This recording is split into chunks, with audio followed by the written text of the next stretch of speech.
Mafatshe a Afrika a le 53 a amogela tshwetso ya lefatshe la China ya go emisa dituediso tsa dithoto. Melaelo mo kgetseng ya polao Clifford Nkwanyane a busediwa kwa kgolegelong. Fa mo go tsa metshameko lekgotla la Botswana la kgwele ya dinao le gopola motshameki wa pele wa kgwele ya dinao Tshepo Tok Motlhabankwe.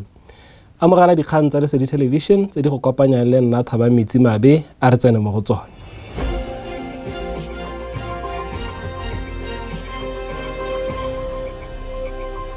Mafatshe a Afrika a le 53 a amogetse tshwetso ya lefatshe la China ya go emisa dituediso tsa dithoto tse di tswang kwa mafatsheng a na le kamano ya sepolotiki le Beijing. Tautona Xi Jinping o tlhalositse se kwa bokopanong jwa mafatshe a Afrika bošweng a supa fa dikgato tse di rulaganyeditswe go tsena mo tirisong kgwedi ya motsheganong ya rogwa. This is the most exciting announcement that Africa could receive at this particular time when we're here at the AU. You will be aware that the United States of America removed AGOA, which was something which was a cornerstone of Africa's export to the United States of America. But this is a more than replacement of AGOA. And I think this will increase the trade and opportunities of commerce between Uganda, Africa, and China. So I really think that, this kind of initiative is welcome for Africa, and it's important for African nations to also play the role in the world trade organizations and the world transactions from a trade perspective. So I do believe that these kind of initiatives can go a long way, and all countries should really partner to make sure that the barriers to trade are removed. Dikereke go rala lefatshe di ne di keteka malatsi a Paseka. Lesedi Television e ne ya tsenelela nngwe ya ditirelo tsa kereke go bega ka malatsi a kgethegileng ao. Kwa tirelong kwa Shashemoke, Mobishopo Mogolo San Mazongo wa Healing Power of John Church o ne a supa fa baeteledipele ba dikereke ba tshwanetse go nna le dithuto tse di rileng go rotloetsa boikarabelo le go thibela ditheo ka dikereke tse di sa laolweng. O ne a nganga ka gore thuthuntsho e tlhomameng e tla thusa go nonotsha ditekanyetso mo teng ga bodiredi. Go na le se sengwe se e le gore ke batla go se lebogela puso ya rona e tsere tshwetso ya gore go simolole go dirwa what we call re-registration ya dikereke. Ka ditotomisong tseo ke ratile thata ke le Archbishop gore go dirweng jalo ka gore number 1 go dilo ka bontsi after re-registration. For example, dikereke tse dingwe di ne di operate mme di se ha molao. Secondly, it's a risk to the people ba le hatseng le bangwe ke baruti ba ba tswang go ntle ba ba senang di tsompelo kana ditangana tsa go operate. Secondly, it's a risk ye le gore ke bilaela yone puso e ne e bona tota gore ko matshwanedi gore e protecte e Batswana in that way ba interfere mo dikereke ka go dira one molao wa re-registration. For example, puso ya rona e tsere tshwetso gore on top of re-registration le bone baruti ba tsene sekwele. It's a good thing, and I support kgang ya baruti ya go tsena sekwele. Le fa go ntse jalo, Pius Mokgware, tona ya badiredi le selegae, o ne a ntse a tshegetsa gore baeteledipele ba bodumedi ba tshwanetse go tswelela ba etelela pele ka tumelo go na le go nna le ditlankana tsa thutego tse di tlhomameng. Puisano e tla morago ga ditiragalo kwa Rwanda, kwa Tautona Paul Kagame a tlhagisitse melawana e gagametseng go akaretsa le go batla gore baruti ba nne le dithutego tse di rileng. Kgotla ya ditsheko ya ga Makastrata kwa Francistown e buseditse Clifford Nkwanyane wa dingwaga tse 29 kwa kgolegelong tebang le go lebisiwa molato wa polao ya ga Chandiwa Boemo. Nkwanyane o lebisitswe molato wa go bolaya Boemo kgwedi ya Moranang e tlhola malatsi a supa kwa Block 7.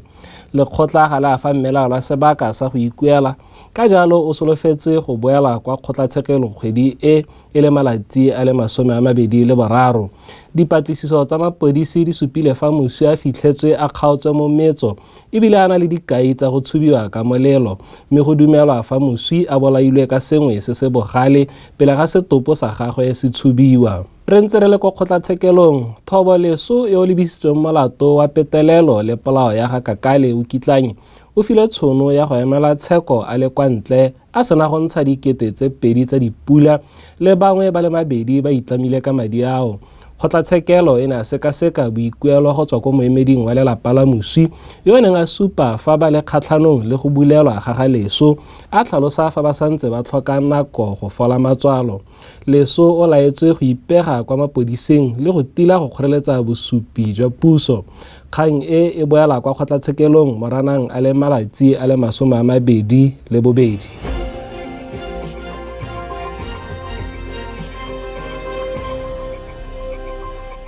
Fa jaanong re leba go tsa mafatshe a sele, lefatshe la Iseraele le simolotse letsholo le lešwa la ditlhaselo tsa difofane kwa borwa jwa Lebanon tse di lebagantsweng le Hezbollah le motse wa Chokin. E re dikgang di eme jalo, ditlhopha tsa phalotso di bonwe di tsaya ditopo mo dikagong tse di kgaotlhantsweng ke melelo e tsweletseng ka go tuka. Sesole sa Iseraele se boletse fa se sa tswa go simolola go tlhasela mafelo a go thuntshwang dirokete teng, se tlhagisa fa Hezbollah e ka nna ya oketsa go tlhasela Iseraele ka dirokete. Go ya ka motswedi wa dikgang wa Lebanon, go santse go tla nna le tlhaselo mo mafelo a tshwana le Bint Jbeil le ditoropo tse di gaufi. Go sa le jalo, ditlhagiso tsa tlhaselo ya difofane di ne tsa lela go rarala bokone jwa Iseraele go akaretsa le kwa Haifa morago ga ditsibuso tsa dirokete di feta 20 go sa le gale mo letsatsing. Sesole sa Iseraele se ne sa bega fa se ne sa thibela dirokete tse di neng di tsena moragonyana sa letla baagi go tswa mo mafelong a tshireletso. Go ya magoletsa mo go diragala jaana ntwa mafatshe a dumelane go nama ba emisitse ntwa magareng ga United States le Iran. Iseraele e supile gore fa e sa amane le kgotlhang e tswelelang le Hezbollah, lephata le boitekanelo la Lebanon le begile fa ditlhaselo tsa Iseraele di bolaile batho ba feta 300 ka la boraro.